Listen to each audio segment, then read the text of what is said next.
5, 4, 3, 2, 1. I'm John Miglosh for the Wisconsin DMA and the International Society for Strategic Marketing. Tom Fishburne, our consumer, drives a VW, likes John Mayer, watches Ozark, loves rescue dogs, and hates having her personal data used for psychographic profiling. And the irony of that is they are using her personal data for psychographic profiling to decide that she doesn't like that. Okay? And so Tom I always like to read what Tom has to say, because Tom, was a big brand manager and stuff, and he knows a lot about what's going on in marketing. So psychographics are back in the news because of the election cycle after Cambridge Analytica scandal. In Cambridge Analytica, CEO boasted that they had 1,000 variables for every consumer. No, 4 or 5,000. That's not that much. We build about 1,000 for our clients. The difference is that ours are not browser data. They're mainly hard data about their purchase behavior and also hard data about the neighborhood they live in. And we found those to be predictive over time, whereas a lot of these things are not. CB Insights published a report about the dark arts of social media and internet marketing. And they have these little names like weekend warriors, rural strugglers. I remember furs and blue blood estates and guns and pickup trucks or something like that. Furs and yeah, that's right. And so what do you do with this information? And that is a huge puzzle. You've got urban aspirers. How exactly do you change your marketing? And here's the more important part. Just because you have that profile, you have to think about, you say, well, we have 24% of our customers are urban aspirers. Well, how many urban aspirers did your media reach? How did maybe you were pounding urban aspirers without knowing it, because you don't know who's got the TV on. You don't know who Facebook is serving up, right? These things become self-fulfilling. And so it's actually way worse than Tom realizes. For example, I did work for the Blood Center in Kansas City, and they said our average donor, and this wasn't blood donor, this was financial donor, was a suburban woman, upper income or something like that. I said, well, where do you advertise? I think it was including even blood donors.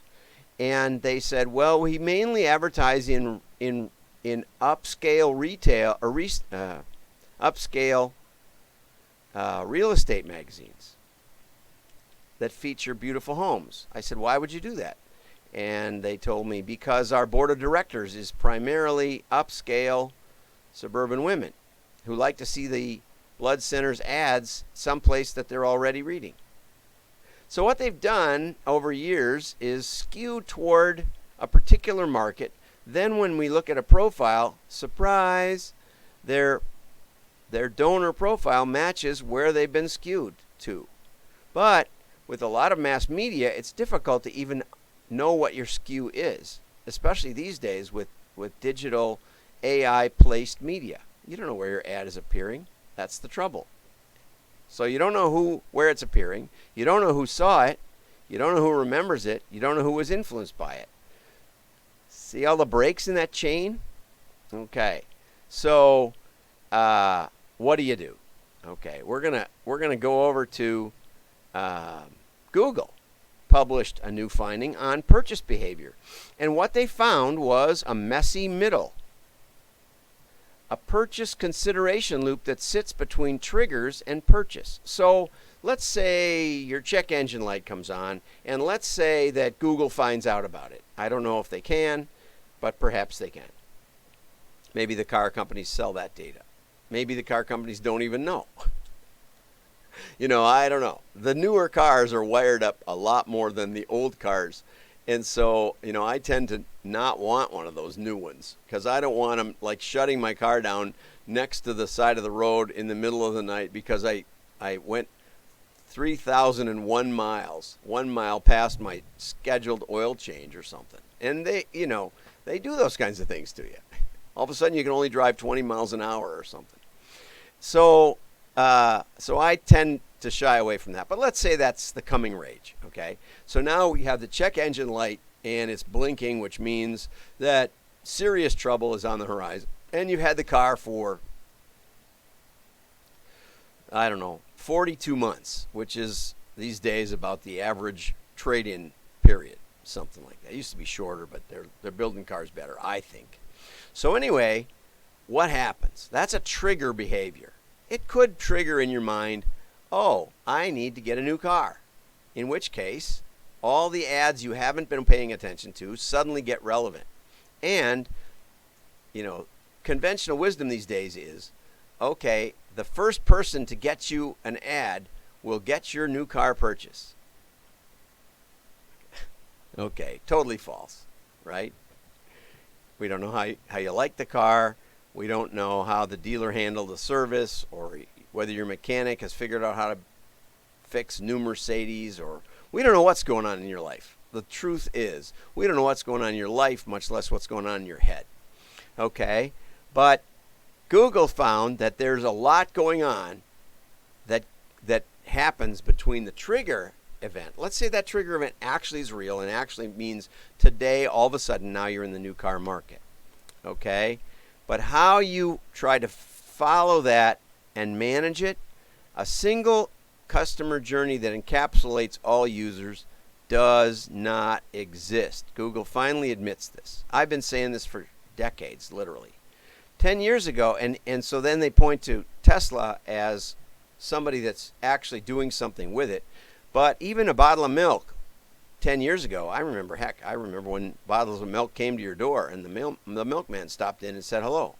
However, the dairy alternatives market are booming. So I don't know what the point of that is, but brands should be excited because we'll get more and more and more data.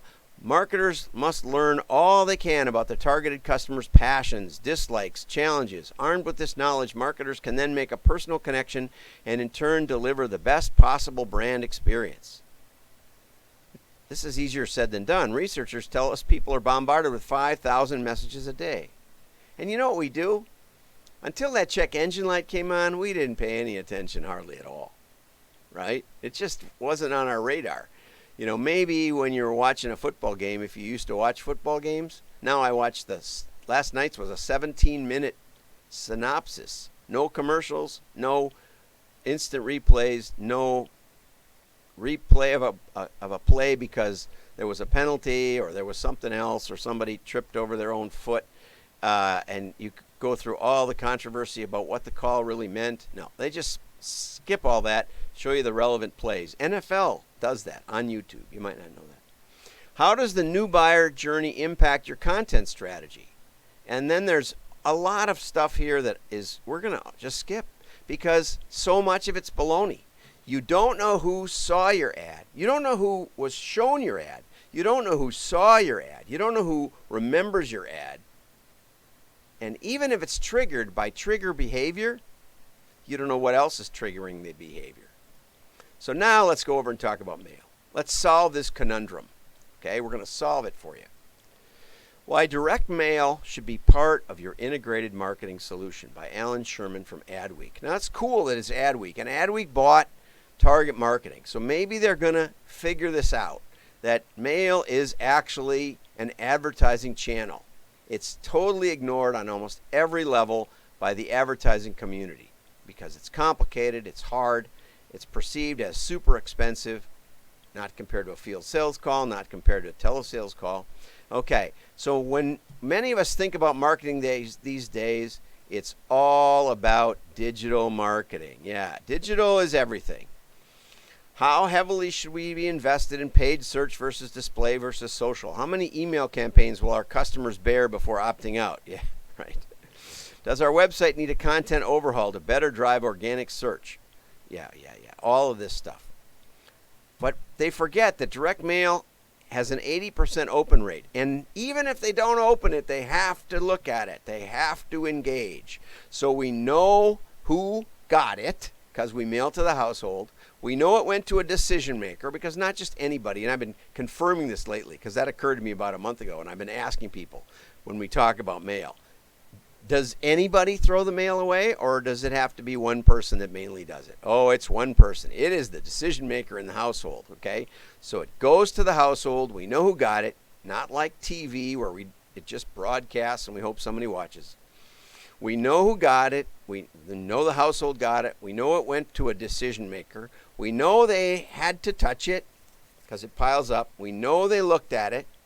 Right? Because you have to make that decision of whether it's relevant or not. So even irrelevant mail tells us something because of all those preconditions. And then we know who buys because we ship the merchandise to the house, or there's ways to track that stuff. We can also drive them through a QR code or some other technique that integrates mail with digital. I'm not opposed to that. Okay? But you get dramatically enhanced prospect and customer engagement. Studies show that print has a 75% higher recall than digital. Now, he's got great tips, and I'll put a link to this, and I'll connect with, or I'll say something to Alan about this. But he has great tips on all the ways you can connect mail. The problem is he's got it upside down. He's arguing that mail is a great complement to digital, and it is. And there's ways to mail people who visit your website, people who open your email. There's ways to have email and mail get integrated with very close temporal follow-up. But if we're going to take on Google's challenges that they laid out and Tom Fishburne laid out, the best and maybe only way to actually analyze that funnel, to actually see who got it, who engaged, who bought, and who didn't. The only way to really uncover that is mail right now. I'm not saying it'll always be this way, but it is the only way, not only the best way, because mail has a built-in labeled data set. Have a great day.